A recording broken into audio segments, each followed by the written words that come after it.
नमस्कार। आज बात करते हैं एक ऐसे थॉट एक्सपेरिमेंट की जो इतिहास और भूगोल की सीमाओं को फिर से सोचने पर मजबूर कर देता है। अखंड भारत। ये सिर्फ एक नक्शा नहीं बल्कि एक बहुत बड़ी परिकल्पना है जो संस्कृति, सियासत और शक्ति को एक साथ ले आती है। तो चलिए इस दुनिया में थोड़ा और गहरा उतरते हैं। सवाल सीधा सा है, लेकिन इसके मायने बहुत गहरे हैं। सोचिए, क्या होता अगर अखंड भारत आज की एक सच्चाई होता?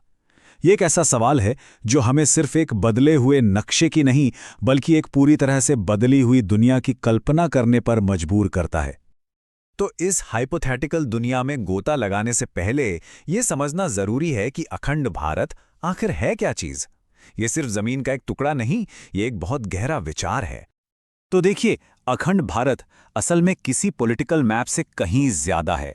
ये एक कल्चर, एक सभ्यता की एकता का आइडिया है।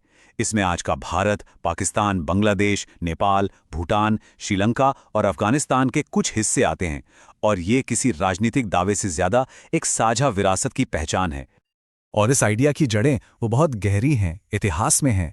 ये पूरा इलाका कभी एक जैसी कल्चरल रूट्स, एक जैसी धार्मिक और फिलोसॉफिकल परंपराओं से जुड़ा हुआ था। तक्षशिला और नालंदा जैसी इंटरनेशनल यूनिवर्सिटीज थीं यहाँ। ट्रेड रूट्स एक थे और ज्ञान का फैलाव भी पूरे क्षेत्र में होता था। मतलब ये एक बहुत बड़ा शेयर्ड सिविलाइजेशनल स्पेस था। तो चलिए अब चलते हैं उस काल्पनिक दुनिया में और देखते हैं कि अगर ये सब एक होता तो उसकी सबसे बड़ी ताकत क्या होती। और इसकी शुरुआत होती है लोगों से। 2 अरब, जी हां, 2 बिलियन। जरा इस नंबर के बारे में सोचिए। ये दुनिया की कुल आबादी का लगभग 1/4 हिस्सा होता, जो एक झंडे के नीचे होता। और जब हम इसकी तुलना करते हैं ना, तो इसका असली स्केल समझ में आता है। ये चीन की 1.4 अरब की आबादी को भी पीछे छोड़ देता और अमेरिका की आबादी से तो 6 गुना से भी ज्यादा होता। तो सवाल ये है कि इतनी बड़ी आबादी का मतलब क्या होता है?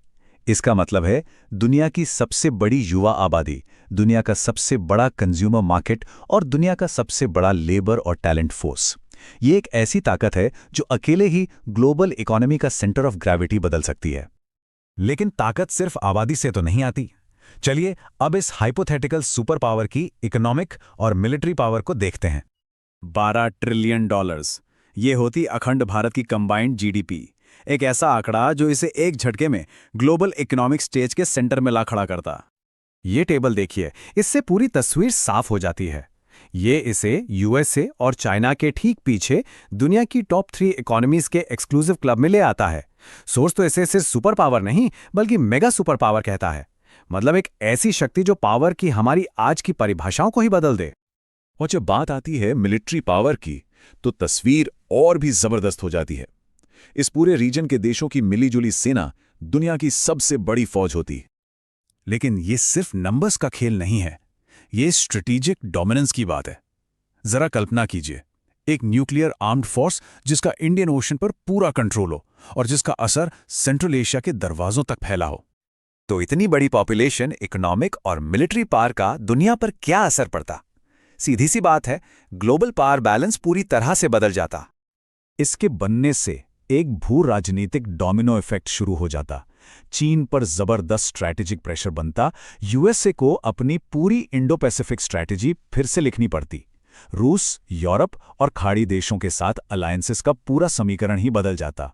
और शायद सबसे बड़ा बदलाव, इस रीजन के अंदर के सारे आपसी झगड़े खत्म हो जाते। मिलिट्री पावर से भी आगे ये दुनिया का सबसे बड़ा डेमोक्रेटिक और कल्चरल मॉडल बन सकता था। सोचिए जरा, बौद्ध, हिंदू, सूफी और न जाने कितनी परंपराओं का संगम। ये एक जबरदस्त global soft power super power होता। और ये हमें इस पूरे एनालिसिस के सबसे दिलचस्प हिस्से पे ले आता है, शांति। क्या इस तरह की एकता से इस रीजन के सबसे पुराने झगड़े सुलझ सकते थे? इस सोर्स का दावा तो वाकई चौंकाने वाला है। भारत पाकिस्तान का विवाद, आतंकवाद, कश्मीर का संघर्ष सब खत्म हो जाता। हाँ, ये एक ऐसी दुनिया की कल्पना है जो आज की हकीकत से बिल्कुल अलग है। इस हाइपोथेटिकल सिनारियो में दशकों के संघर्ष की जगह शांति और तरक्की की एक नई लहर ले लेती। सख्त बॉर्डर नरम हो जाते, ट्रेड बढ़ता और कोऑपरेशन का एक नया दौर शुरू होता। और ये सब हमें एक आखिरी सोचने पर मजबूर करने वाले सवाल पर लाकर छोड़ता है, क्या किसी देश की सबसे बड़ी ताकत उसकी मिलिट्री या इकोनॉमी में नहीं बल्कि उसकी सभ्यता की एकता में होती है? भले ही ये एक हाइपोथेटिकल सिचुएशन हो, लेकिन ये हमें एक शेयर्ड हेरिटेज की जबरदस्त ताकत और एकता की क्षमता पर सोचने के लिए मजबूर जरूर करता है।